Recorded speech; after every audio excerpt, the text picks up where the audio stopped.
Hey everyone on YouTube, welcome back to the Trailblazer Razor, and welcome to another episode of the Off-Road Campground podcast. So, in this episode of the Off-Road Campground podcast, we are going to be discussing going between a tent, an RV, and a cabin, especially when it comes to multiple day trail rides. And then in the next episode, we'll talk about some of the best trails to go on, and maybe when it comes to planning your next off road vacation, depending on where you are, it'll help you pick between an RV, a tent, or a cabin. There's a lot of people who actually stay in a cabin because of the convenience. It's got a bed, some linens, a table, a little living area. It's got a kitchen. It's got a shower. It's got pretty much everything you would need, like from your very own house, but smaller and built for more of a cabin. Whereas with an RV, you gotta hook up everything, and it's not even that big. Same thing with a cabin, they're not that big. Some of them have one bedroom, some of them just have two bunk beds and a little couch you can sleep on because it does pull out into a bed. I guess it depends on the size of the cabin. And then a tent, you have to really put it up. You have to put it together. You have to patch the tent. You have to put everything in there. And sometimes you're all in there you're all in there together. You pretty much sleep on the ground, pretty much, which isn't the easiest in the world. But when it comes to cabins, yeah, you do get air conditioning, you get heat, you get all the conveniences, except for internet and cell data. But I guess, I would mainly go for a cabin because I've never stayed in an RV before. I've never really experienced it before. And when it comes to trail riding, I've never stayed, in a tent before. The last time I stayed in a tent was when I was a kid. That was like 20, 30 years ago. And yeah, staying in a tent, some people do that. Especially at places like Riverneck. Riverneck Acres has some campsites along with a few cabins here and there. Carolina Adventure World mainly has cabins. And of course, there's a few campsites here and there. Like over on, if you come in, it's on the left side. I think that's where all the actual campsites are, but on this side are all the cabins at Carolina Adventure World. When it comes to the Half of McCoy trails, the easiest is to find somewhere to stay, for the night and for the week or for the weekend. It's just easier, especially when it comes to the Half of McCoy trails. If you're staying for a whole week, you can either find a cabin or find a lodge or find anywhere in the area, because I don't think they have any campgrounds in West Virginia that I know of near the Half of McCoy trails.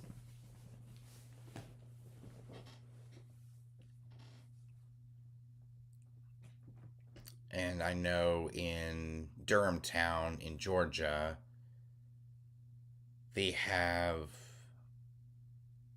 some tent, they have some cabins to stay in as well. I've never been to Durham Town before. I've only been to two different trail systems. I've been to Carolina Adventure World, and I've also been to Riverneck, mainly Riverneck because it's close by. It's actually down the road from my house, which is why I mainly go to Riverneck. In Carolina Adventure World, it's like an hour or so out of my house, like away from my house. It's right outside Columbia, almost in Charlotte, North Carolina. It's right there in Winsboro. Yeah, Winsboro, South Carolina. That's where Carolina Adventure World is. It's a really nice little trail system. I like Carolina Adventure World. Same thing with Riverneck. So when it comes to Riverneck, we barely stay in a cabin because we're literally down the road. We pretty much go for a day trip. But we usually stay in a cabin.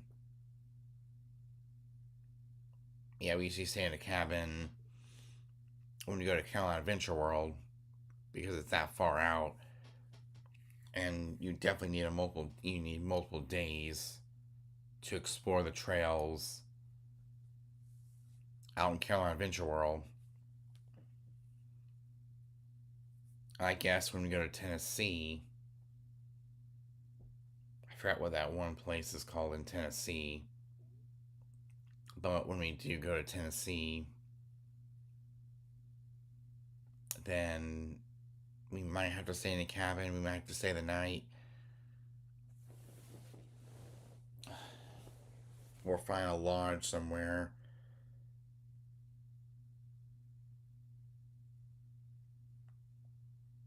Okay, so what we do is come to my phone here. So I'm trying to remember the name. Off-road trails in Tennessee. I'm trying to remember the name of it. That my dad. Oh, Windrock. That's what my dad wants to take me to. Windrock in Oliver Springs, Tennessee. That's where my dad wants to take me to. Is Windrock over in Tennessee. And let's actually tap on Windrock, and let's go to website. The website. The largest privately owned off-road park in the country is Windrock. So go to lodging, because that's what we're talking about in this. It's talking about lodging. You can actually stay a while. That's what we probably have to do.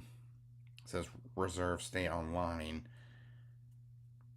And they have all kinds of stuff. They have different cabins. Yeah, they have a 1 bedroom, 1 bath, fully furnished. That's why I like cabins so much because it's fully furnished. It's pretty much the most comfortable place to stay when you're off roading.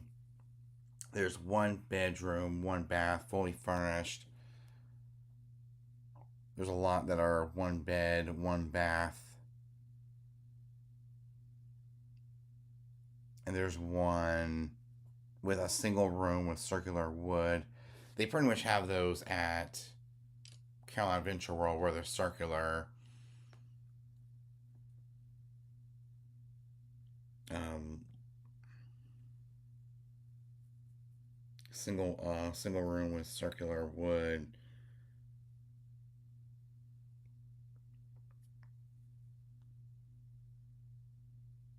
And they have different places with RV hookups. You can actually bring an RV. For my dad's truck, it's hard to carry the side by side and the RV all at once. That's the thing. I mean, if you're going to stay in an RV, you might as well have one person bring the RV and one pulling the side by side or the ATV or whatever. It's hard to bring both at the same time, which is why RVs are the least convenient when it comes to off-roading a side by side, because you got to have two trailers, one to carry the side by side and the other to carry the RV. I mean, the easiest is to either bring a tent, put it into your truck or SUV, and carry it down there if you. Yeah, there's different RV hookups, different lots that have RV hookups.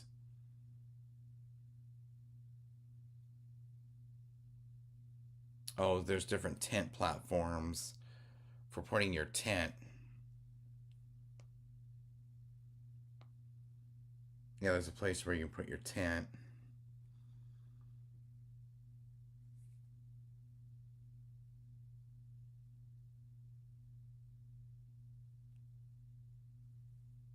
I guess you would put the I guess you would put it on the platform.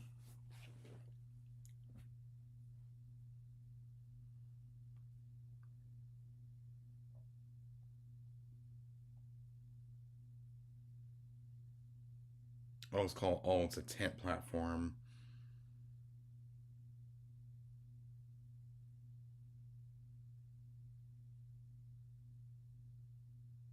So they have different camping. So there's no hookups.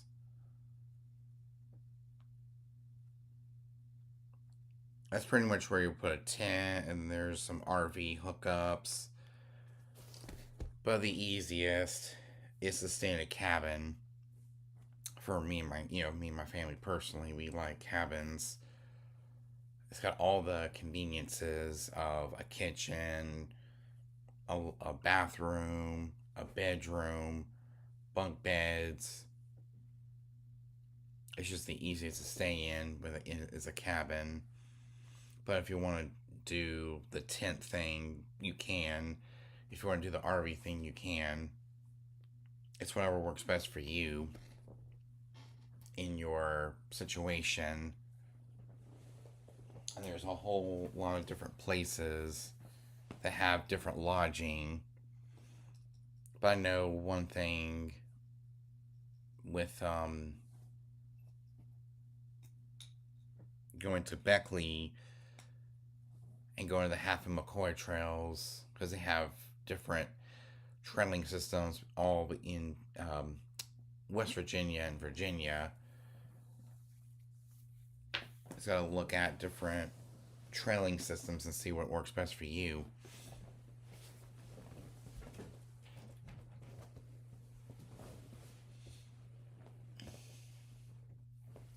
But you can choose between a tent, an RV, and a cabin. But when it comes to setting up, yeah, when it comes to setting up everything, cabins are the easiest because it's already set up fully. Well, some of them are fully furnished, some of them aren't really that furnished. Some of them have, bedrooms and different places, where a big family can sleep and all that stuff. There's a little porch where you can hang out and make your dinner on a grill. And no matter where you are, internet is very limited. The convenience of internet isn't that limited. And what you can do is bring your own TV, hook it up, and lay in the bed, watch TV if you're in the bedroom. But if you're in the living area, you can put a TV on the table, plug it up, hook up a DVD player or a Blu-ray player, and watch movies. So for someone like me who loves to collect physical media, it really helps out with time. You know, you can even bring a laptop if you want to, bring a laptop. Or back in the day, people used to bring one of these. This can be used in a cabin, a tent, or a little RV. these CRT TVs, you can actually bring a DVD player, with an AV input. You can actually still use this in 2026, believe it or not. These small black and white TVs, CRTs, are really, really good for camping because of how durable these things really are. They're made very cheap, very plastic, so it doesn't really matter what happens to happens to them because they're cheaply made. This one I got at the thrift store for 15 bucks. I got it because it could really help me out with trail riding.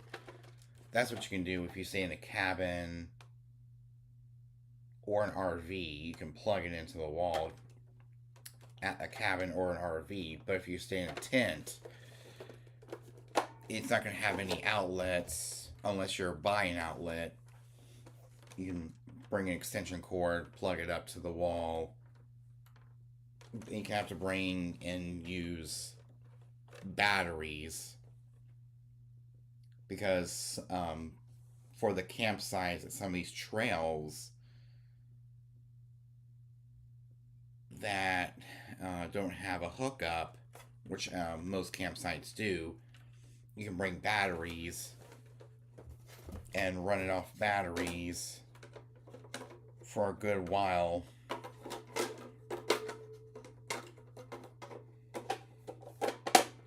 So that is the battery compartment on the small CRT TV.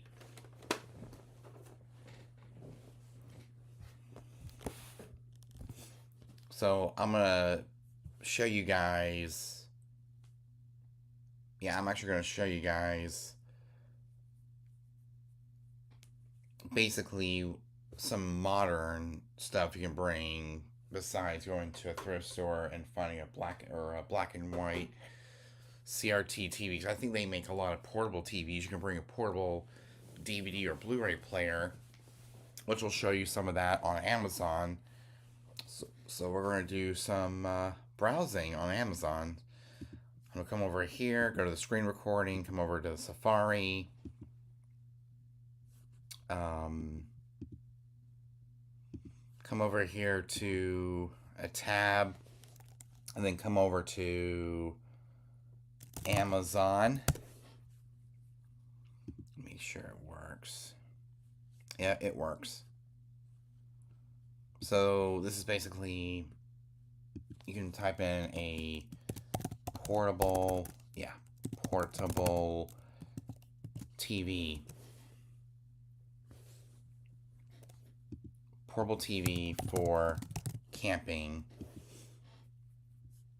And as you can see, Monster makes their own portable entertainment system. It's a 15.6 inch screen, 1080p, 60 watt speakers, up to 25 hours of playtime, which means you can charge it.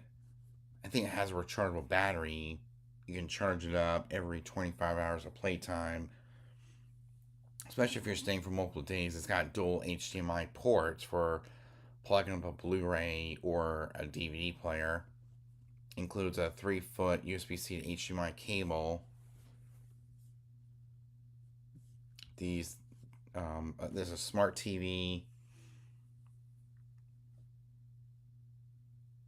which the smart TVs won't do as good.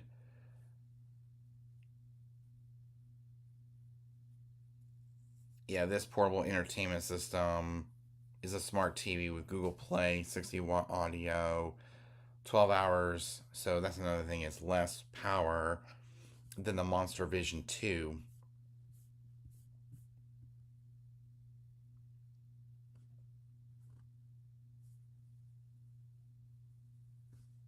And then there's a portable TV as well. It's a 19.2 inch screen, which is not bad at all for going camping. 32 inch 4K smart portable TV.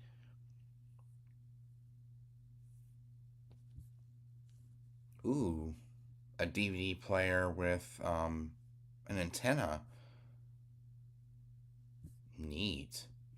That's the true wireless portable system.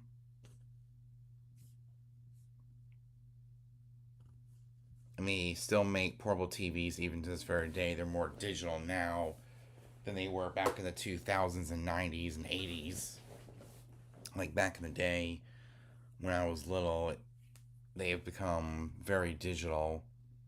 You can set them on a table or in a little armoire that they have in the cabin.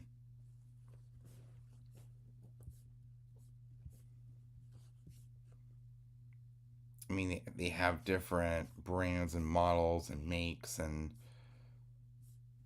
they make a lot of portable TVs for camping.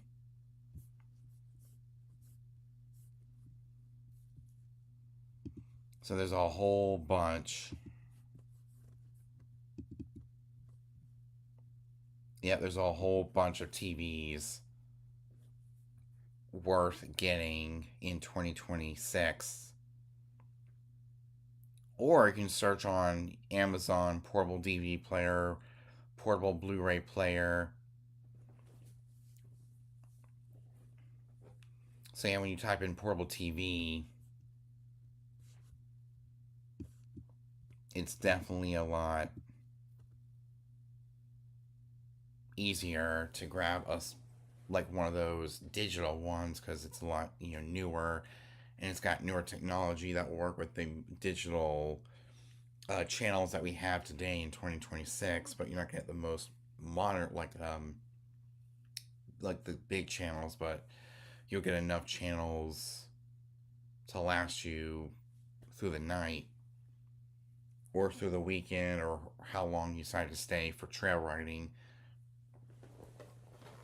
This thing used to be good for the days of analog TV back in the day, especially if you stay in a cabin, an RV, or a tent, so you can bring this anywhere. Same thing with any portable TV. You can use it in a tent, an RV, or a cabin. But sometimes, most of the time, I guess because some of the owners of these trails think that a lot of us will be spending most of the time outside until they close the gate at a certain time. They think that all we're going to be doing is eating dinner, taking a shower, brush our teeth, and go straight to bed. But sometimes we like to wind down.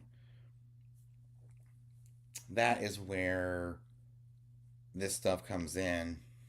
Bringing a portable TV or a small TV you can plug into the wall, like what's at my office, a 24-inch Walmart brand TV, and just having a small TV you can bring camping, put on a table or an armoire, and just have a small TV, and then pack it up at the end of the trip. And a lot of the other cabins I've stayed at in the on the beach are fully furnished. They have TVs. Well, they have one TV. They've got all kinds of stuff.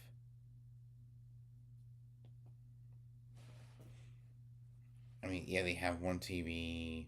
They got a kitchen. They got multiple bedrooms. And they also have RV hookups. They have tents. They have tent um, lots, where you can put your tent.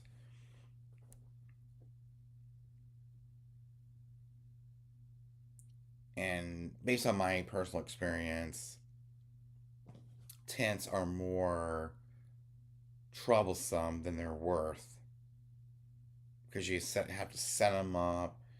You have to bring all your stuff in there, and it's not the most comfortable in the world.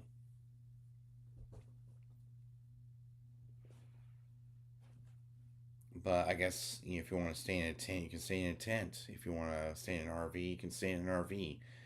If you want to stay in a cabin, so you can stay in a cabin. You got to do what's best for you.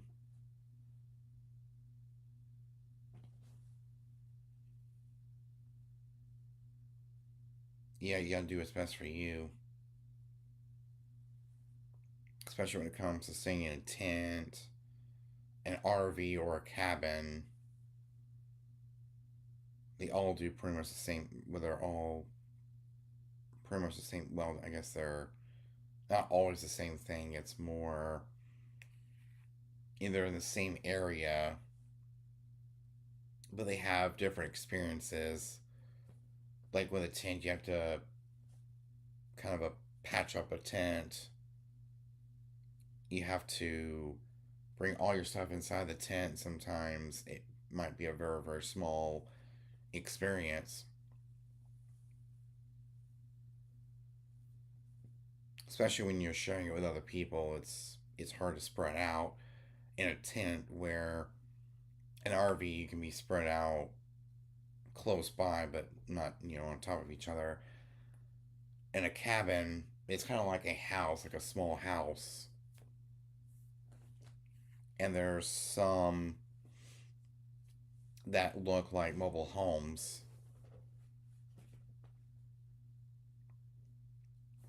which I think is really cool. We have multiple bedrooms, and you get electricity, you get a small kitchen, a small living area, and that's mainly here at the beach. But going off roading, yeah, it's quite a different experience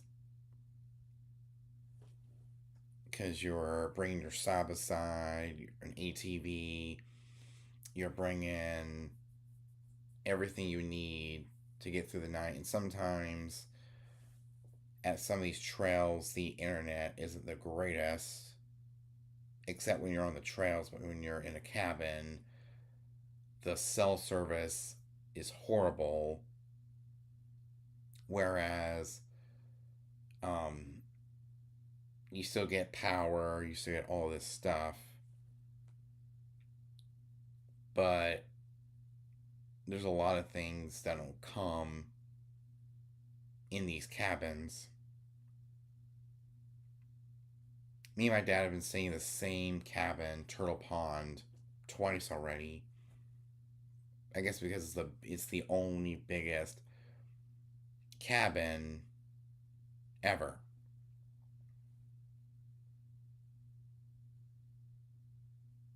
Yep, it's the biggest cabin ever.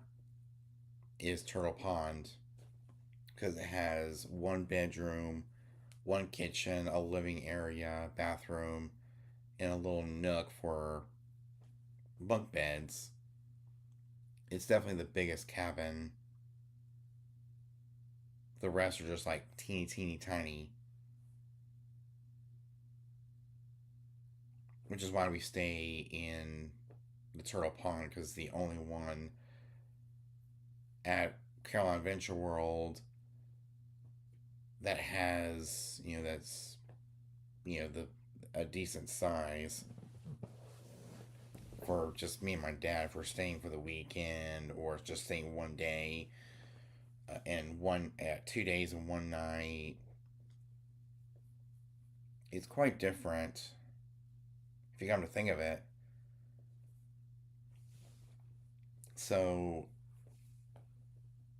in terms of this comparison, it doesn't really. I guess there's no clear winner. It's just however you want.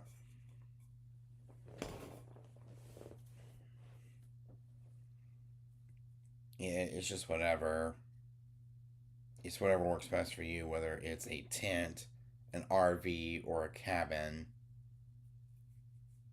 I don't know how people who go trail riding can bring an RV as well as a side by side or an ATV or a huge, an off road vehicle on that.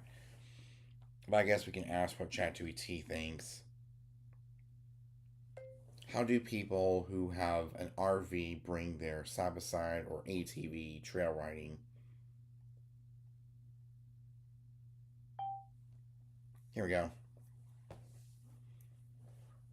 People with RVs bring their side by sides, UTVs, or ATVs in a few common ways depending on their setup, budget, and how often they ride, and how they maintain the main methods.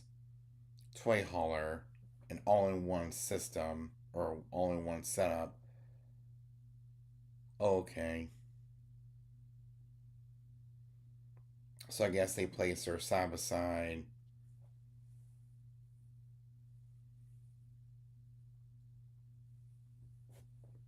Like an all-in-one.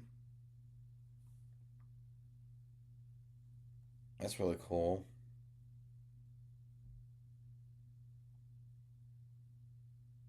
So I guess they would hook up a secondary trailer to the RV.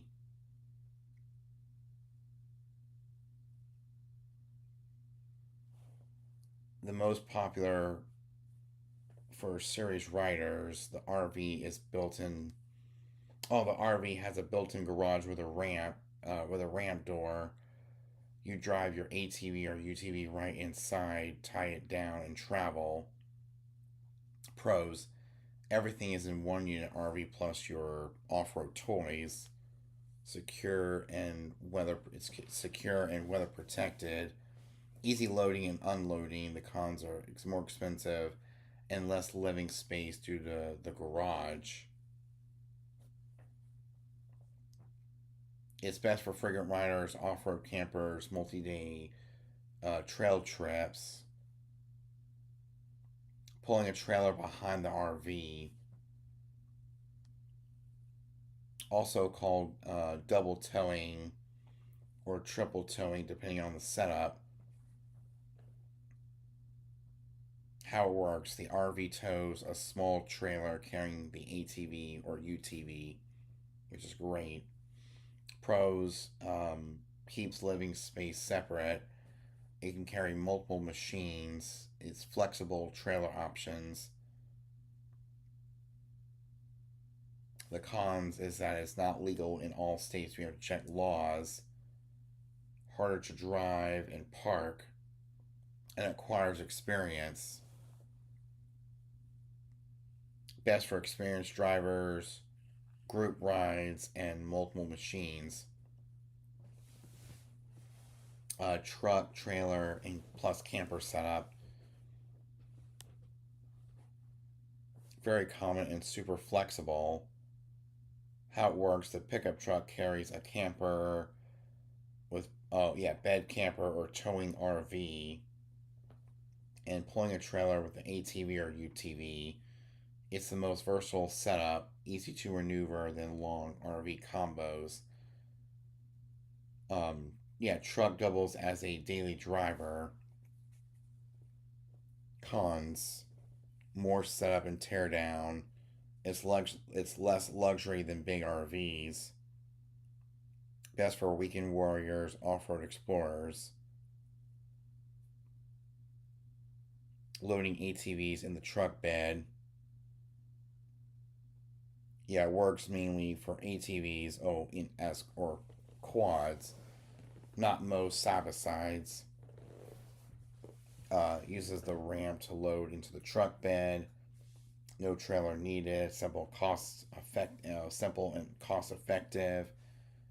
Cons: it's limited to smaller machines, heavy lifting, and loading risk. Best for solo riders and short trips. Oh, here we go. Motorhome towing a flat trailer.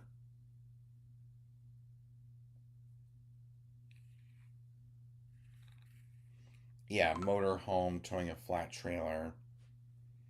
A common setup for big RV owners. How it works: drive a Class A or Class C motorhome to a flatbed trailer with the machines. That's how it works. Pros: it's comfortable travel, easy to unload once parked. And the cons is long overhaul length, needs space to park the trailer. best for comfort first campers who still ride.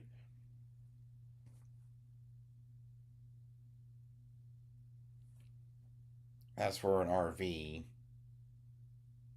important things to know: weight limits. Make sure your RV truck can safely tow the load. Tie downs, also secure machines properly. State laws, yeah, double towing isn't legal everywhere. Campground space. Some parks limit trailer length and fuel planning. Bigger setups, more fuel stops.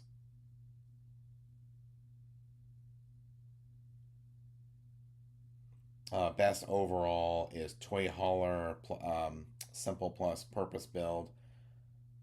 Most flexible is the truck trailer combo, and most comfortable is the motorhome plus trailer. Pros and cons of a tent when trail riding. I didn't mean to say that. Riding.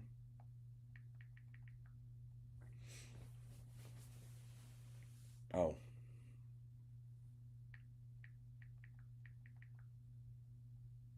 here we go. Pros and cons. That's what we want. Pros and cons. Okay, so when it comes to a tent, a breakdown of pros and cons of tent camping for trail running trips. And a lot of this is according to ChatGPT. At first, we talked about my personal experience, and now we're going to talk about what ChatGPT thinks to help you come up with a decision. So, the pros and cons of tent camping for trail riding trips, especially if you're doing multi day rides. The pros of tent camping for a trail ride is budget friendly, cheapest option by far. No RV, no cabin rental. You just need a tent, sleeping gear, and basic supplies. But I guess this is great if you're getting into riding trips. I guess for the first time. Yeah, great if you're just getting into riding trips. Closer to the action, many trail systems allow primitive camping right near the trails.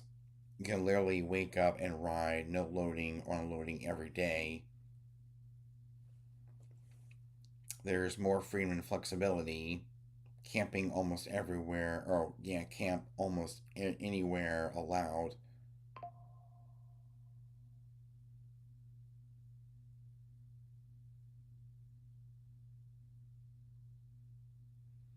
It's easy to move locations if you want to explore new trails. There's minimal. Yeah, there's minimal setup required.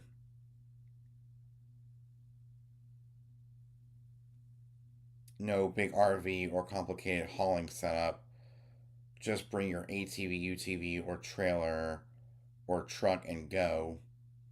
Authentic outdoor experience, so you do get the real outdoor experience with campfire, star, nature, great vibe for riders who love the outdoors.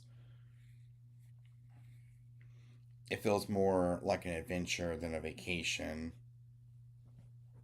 Cons of tent camping for trail riding: the weather can ruin the trip.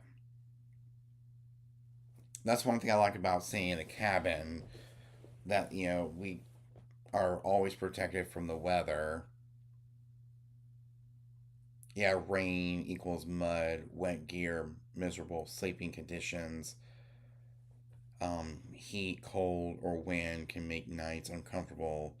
That's the biggest downside by far. Number two is no real amenities.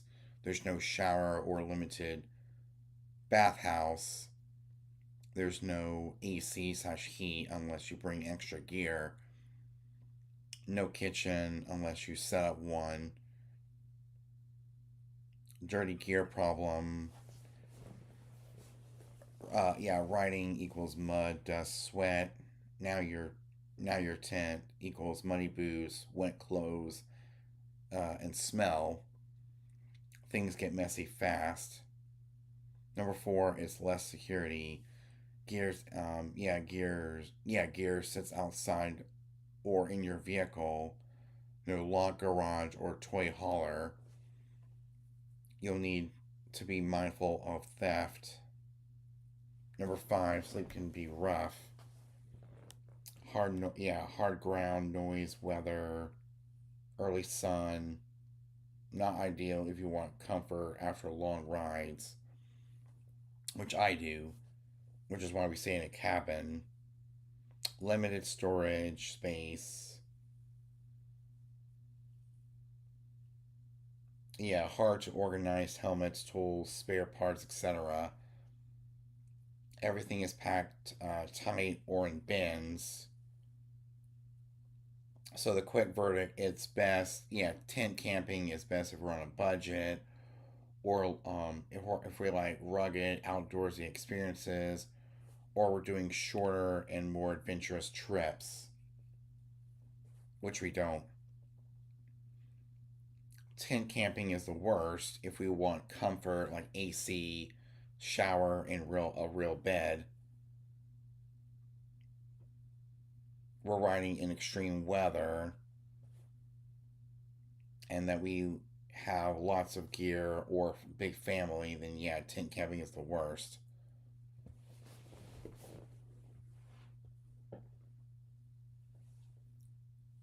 Pros and cons of staying in a cabin. Now let's look at a cabin, which is the best way of staying.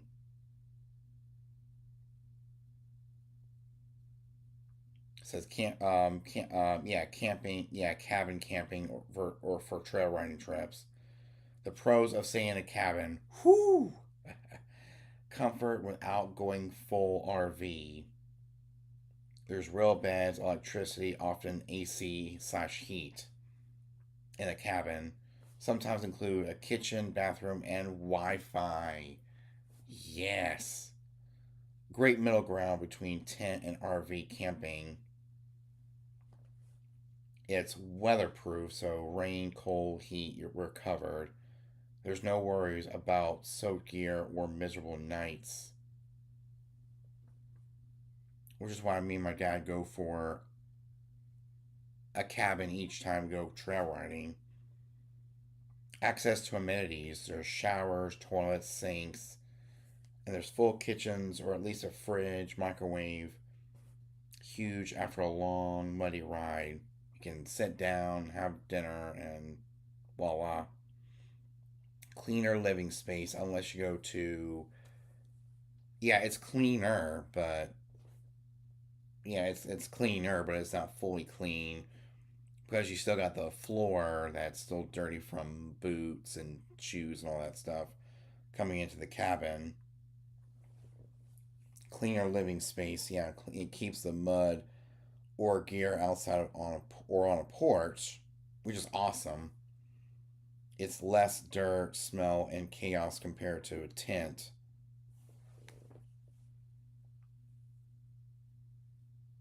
which I like about Sandy Cabin.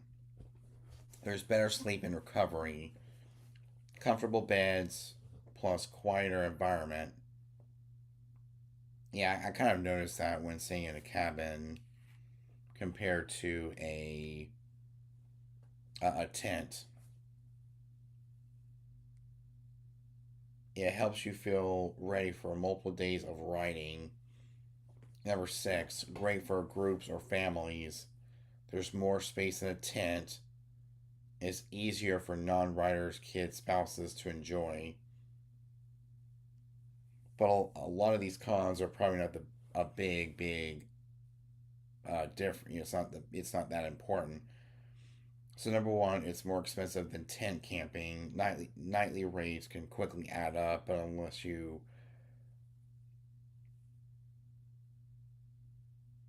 nightly rates can quickly add up, especially at popular trail systems or peak seasons.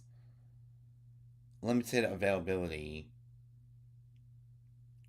Cabins can book really fast, sometimes months in advance. There's less flexibility for last minute trips because everybody wants to stay in a tent or stay in a cabin rather than a tent or an RV. So cabins get booked really, really fast, sometimes months in advance. Cause there's less flexibility for last minute trips, less trail side freedom. Not always located directly on the trails, which that's why you have your side by side.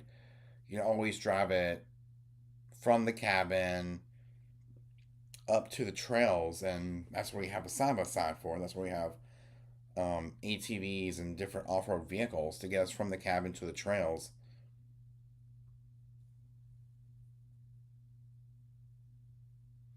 You might have to trailer your ATV or UTV to ride. Not at Carolina Adventure World. You can just drive your ATV, UTV from the cabin to the trail, and sometimes require some packing required. We still need riding gear, food, linens. Sometimes, but a lot of them come with linens. Not as grab and go as it seems. Less privacy sometimes. Cabins can be closer together in campgrounds. At Carolina Adventure World, the cabins don't really seem that bad. Noise from other riders, generators, or late night hangouts. Yeah, but I've learned to accept a lot of this stuff. So most of this, most of these cons are not really a big deal for the most part. There's rules and restrictions, check in or check out times, which is fine with me. It's kind of like staying in a hotel where you have to check in and check out at a certain time. There's different quiet hours, which is what I like. I love having quiet hours after a long day of trail riding.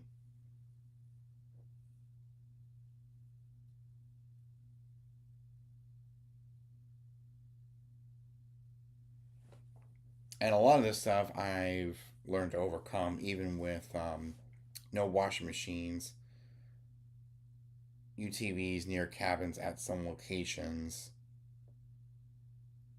Yeah, there's no washing machines, which I don't really mind. I can just bring in a whole set of like pack, all like multiple days of clothes. I'll be ready to go for and bring a trash bag and you're good to go. Especially at Carolina Adventure World. Quick verdict: cabins are best if you want comfort without owning an RV, which is why we do it. We were riding with a family or mixed group. It's just me and my dad, so basically, yeah.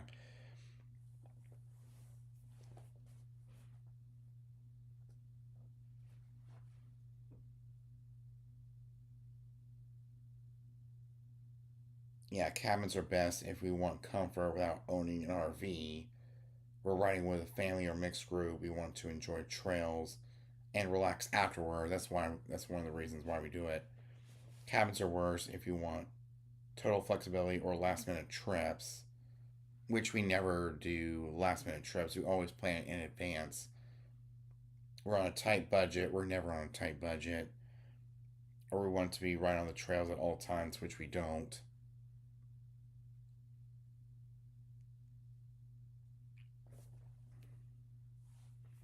How about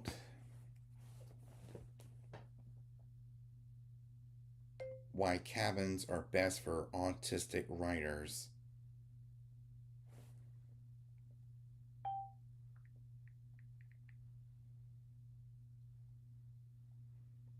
Because, this actually kind of goes well with me. Why cabins are often best for choosing for, why cabins are the best choice for an autistic rider. For many autistic riders, trail riding is fun and freeing, but also sensory heavy. Noise, mud, crowds, and unpredictability. Cabins tend to offer the best balance between adventure and regulation. Sensory control equals game changer. Cabins give you a controlled environment, which is huge. Adjustable lighting, no harsh campground lights. Ability to control noise, doors closed. Few outside sounds. Temperature control, AC slash heat versus unpredictable outdoors, which I do just fine with a 10 as well, but we haven't, been in a 10 in a while.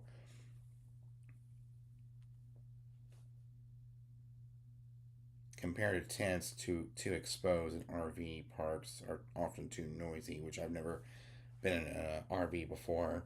Cabins provide a stable sensory baseline, quiet space to decompress after riding. Trail riding can be loud, which I don't really,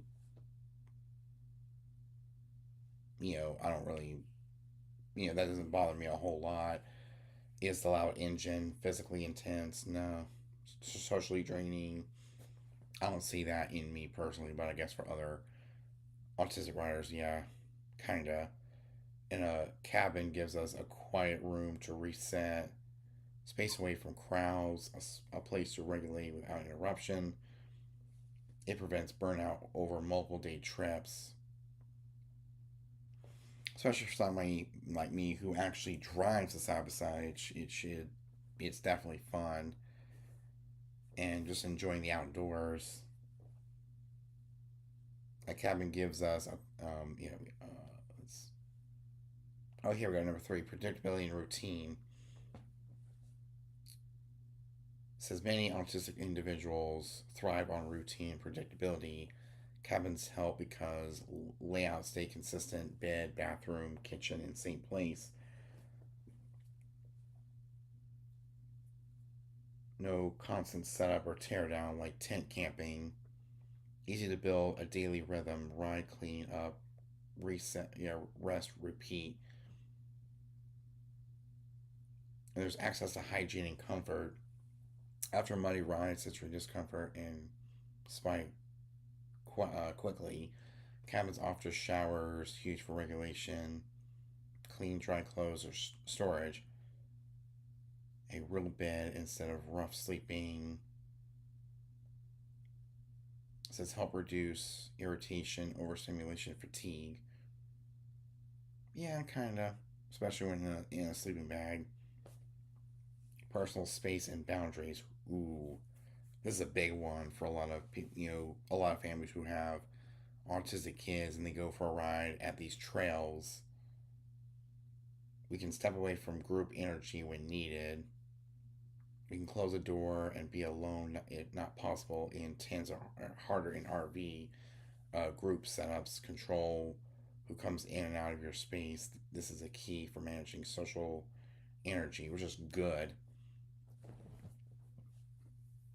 Rain hitting a tent loudly, heat, humidity, bugs, cold wind, uncomfortable sleeping.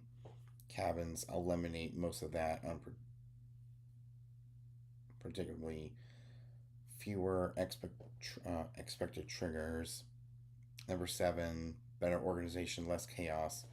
There's space for gear, helmets, and clothes, less clutter compared to tents. Easier to keep things in designated spots, reduces overwhelming decision fatigue. Why cabins beat tent and RV for this specific need.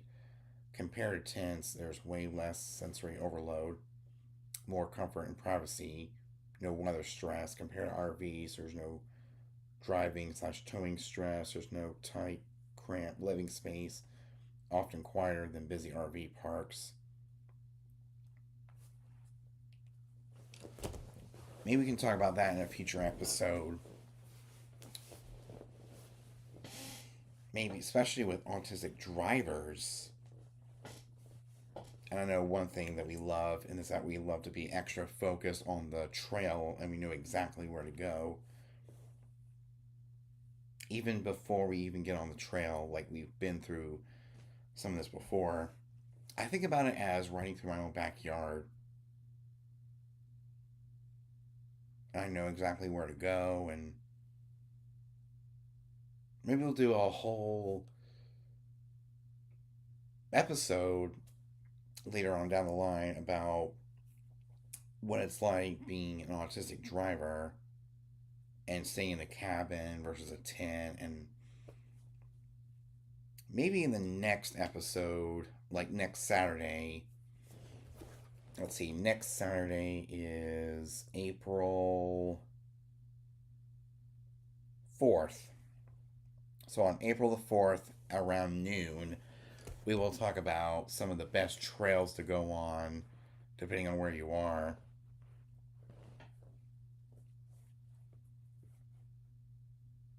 Especially ones you don't have to worry about, tours, and you don't have to worry about any of that. You can bring your own machine.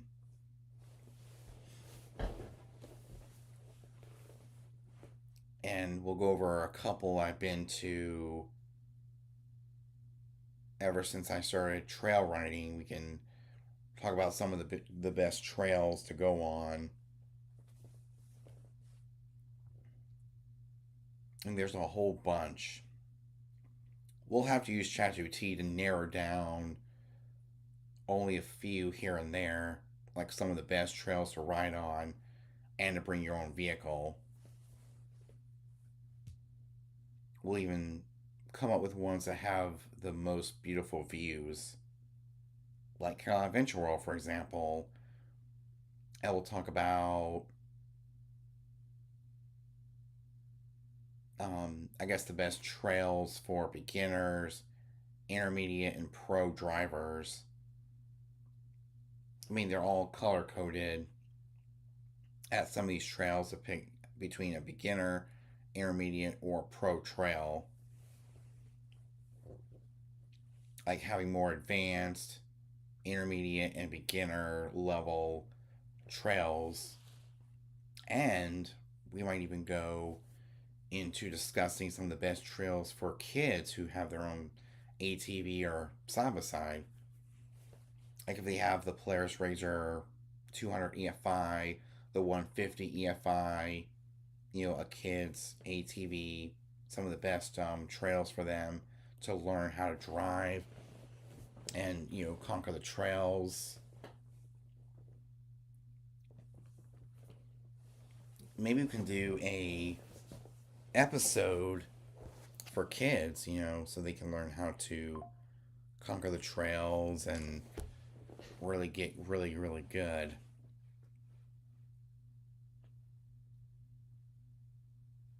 So there's a lot we can talk about in these little episodes, these little mini episodes of the Off Road Campground podcast, which I hope you guys have been enjoying, by the way. It's probably been over a week since I did my last episode. I'm not really sure exactly.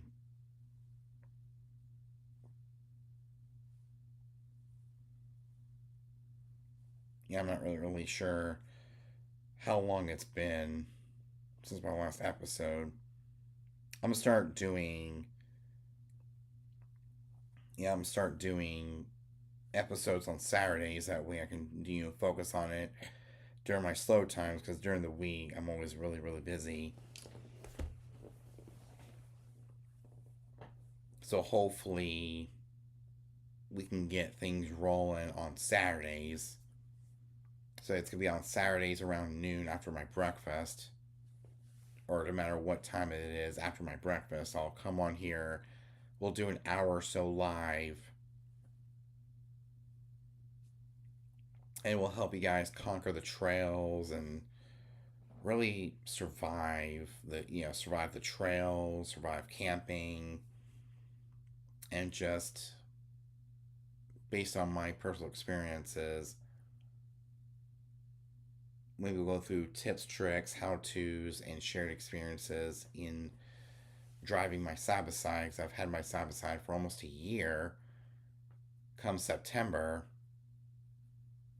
maybe we can do a story video or a story episode about what it's like owning my Polaris RZR for at least a year.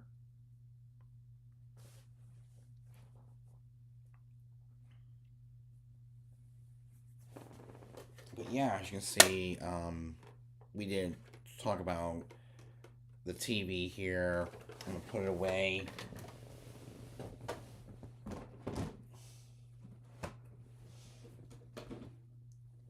See these boom boxes. Yeah, a boom box, even though it's got a battery compartment, I don't think it's the best thing to bring in a cabin or RV or a tent because of how loud they are. TVs with very small speakers, maybe a digital portable TV with a DVD or Blu-ray. You can adjust the volume, kind of like watching TV at your own house.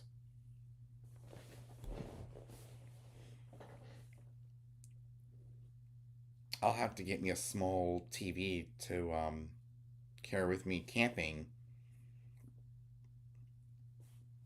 or just grab the, like, if I know I'm going to be going camping, I'll just grab my 24-inch TV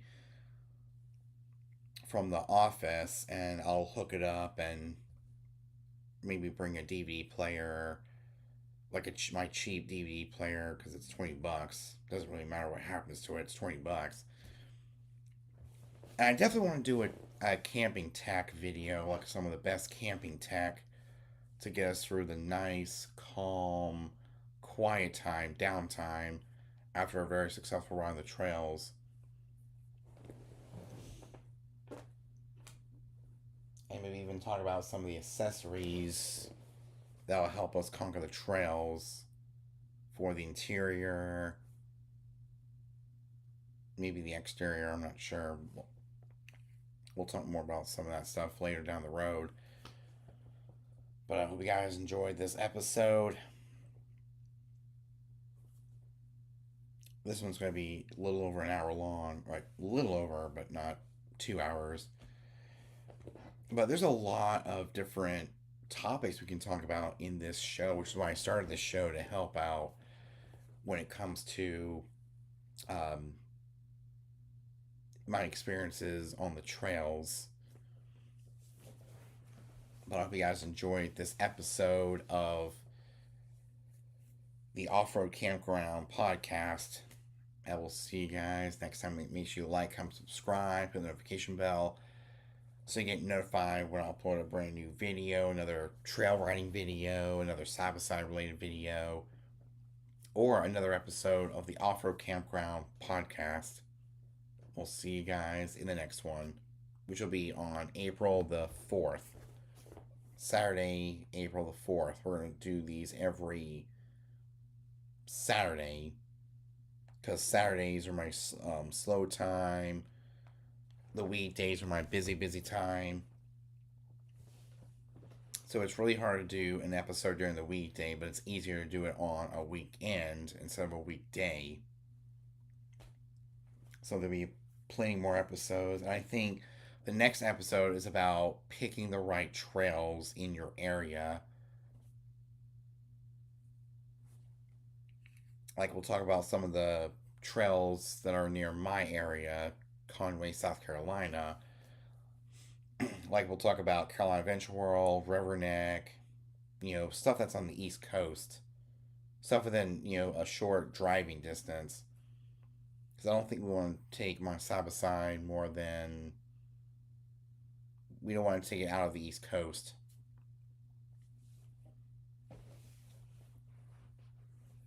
We definitely want to take it out of the East Coast.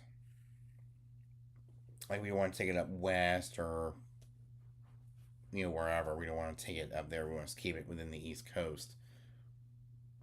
And I feel like I'm exploring my side-by-side more than a golf cart. Because, as you know, in the first episode, we talked about how I went from a golf cart to a side-by-side.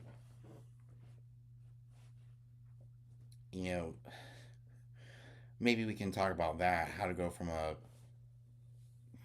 golf cart, because everyone starts with a golf cart at least once in their life, and then move up to a side-by-side.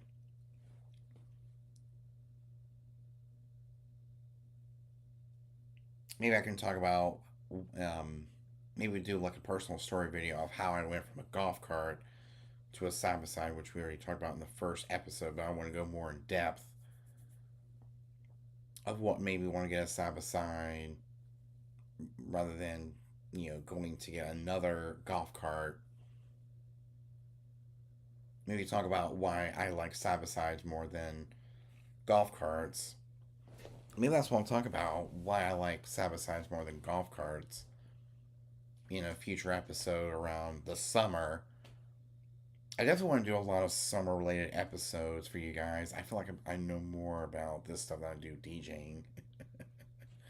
Because with this show, I'm coming up with a lot more episodes than I do with my other show, Time to Spin, on Mondays at DJ Cool Thing Official. It's just hard. But talk about side by sides. I mean, I'm coming up with ideas like there's no tomorrow. But I hope you guys enjoyed it. I'll see you guys very, very soon. Peace.